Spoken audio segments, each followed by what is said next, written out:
Movie की शुरुआत में हमें दिखाया जाता है कश्मीर में 370 हटा दिया गया है, जिस पर पाकिस्तानी जनरल कादिर को बहुत गुस्सा आता है। जिसके बाद वो एक आदमी को फोन मिलाते हैं जिसका नाम जिम है। कादिर जिम को इंडिया को सबक सिखाने को बोलता है। जिम का एक आदमी राफे साउथ अफ्रीका में फयाद नाम के एक आदमी से सुपर मिसाइल खरीदने जाता है। तभी वहाँ फयाद का आदमी आके फयाद को बताता है एक आदमी राफे के बारे में पूछ रहा था तो हमने उसे पकड़ लिया है। राफे जब उस आदमी से मिलने जाता है तो वो देखता है वो आदमी कोई और नहीं पठान ही था। पठान राफे से रूबी का पता पूछता है जिस पर राफे चुप रहता है। तो पठान सबको मार पीट के राफे को हेलीकॉप्टर से लटका के अपने साथ ले जाता है। इंडियन इंटेलिजेंस एजेंसी को रूबी की लोकेशन पेरिस में मिल जाता है तो ऑफिसर नंदनी और उसका एजेंट रूबी की तरफ जाने लगते हैं। तो जाते जाते एजेंट नंदनी से पठान के बारे में पूछता है जिस पर नंदनी पठान के बारे में बताने लगती है। 3 साल पहले पठान म्यांमार में एक मिशन के दौरान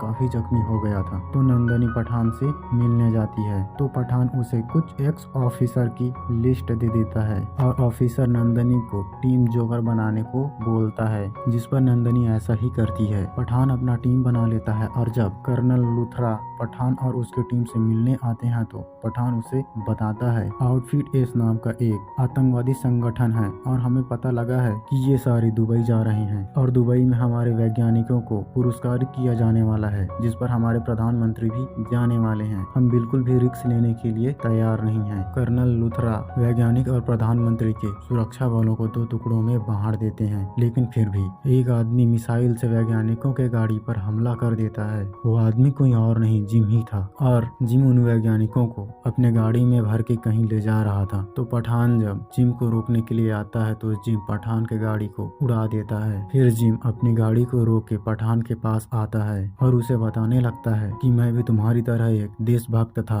मेरा नाम जिम है और जो भारत सरकार ने मेरे साथ किया वो तुम्हारे साथ भी करेगा। और जिम वहाँ से जाते जाते पठान के गाड़ी में आग लगा देता है जिसमें पठान और राजा तो बच जाते हैं लेकिन ऋषि मारा जाता है। फिर हम देखते हैं जिम वैज्ञानिकों को चॉपर में बैठा लेता है और दूसरे वैज्ञानिक को जैसे ही वो बैठाने के लिए खड़ा करता है तो जिम अपने साथ डॉक्टर सहानी को ले जाता है। इधर पठान कर्नल लूथरा से जिम के बारे में पूछता है तो लूथरा बताता है जिम एक रॉ एजेंट था। जिम ने 6 एयर होस्टेज को आतंकवादी से बचाया था पर आतंकवादियों को जिम का पता मिल गया था और उन्होंने जिम और उसकी प्रेग्नेंट पत्नी को बंदी बना के हमसे 10 करोड़ रुपए मांगे थे, लेकिन हम आतंकवादियों से ठीक से नेगोशिएशन नहीं कर पा रहे थे तो उन्होंने जिम के सामने ही उसकी प्रेग्नेंट पत्नी को गोली मार दिया था। लेकिन जिम की बॉडी नहीं मिलने की वजह से भारत सरकार को लगा जिम मर चुका है और उसे भारत सरकार ने रिवॉर्ड दे दिया। तभी श्वेता पठान को बताती है हम पे हमला करने वाले सभी एक्स एजेंट हैं और इन सबको एक ही अकाउंट से पैसे भेजे गए हैं और इस अकाउंट पे मालिक एक पाकिस्तानी डॉक्टर रोबिना मोहसिन है। तो पठान रोबिना के पीछे स्पेन जाती हैं जहाँ पहले से जिम मौजूद होता है तो वहाँ पठान को पकड़ लिया जाता है। जिम पठान से बोलता है सारी दुनिया की एक्स एजेंट मेरे पास है, कमी है तो सिर्फ तुम्हारी। लेकिन पठान जिम को